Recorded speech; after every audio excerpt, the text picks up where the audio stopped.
At first glance, some people do this. They do -9 plus 9 is equal to 0. So 0 times 9 over 9.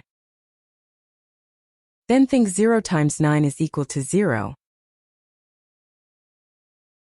So 0 over 9, the answer must be 0. But that's not right. Why? Because we must follow the order of operations called PEMDAS.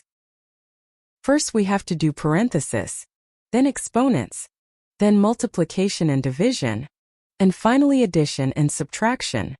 Also remember, multiplication and division are on the same level, and we evaluate them left to right. The same applies to addition and subtraction.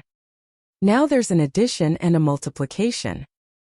Multiplication should be handled before the addition. So first we do the multiplication, then this addition. So first 9 times 9, which gives us 81. Now the expression becomes -9 plus 81 over 9. Now we have to do this addition. -9 plus 81 is the same as 81 minus 9, which equals 72. So we have 72 over 9, which equals 8. Therefore the correct final answer is 8. Comment if you got it. Subscribe now to IQ Surge and keep your brain getting smarter every day.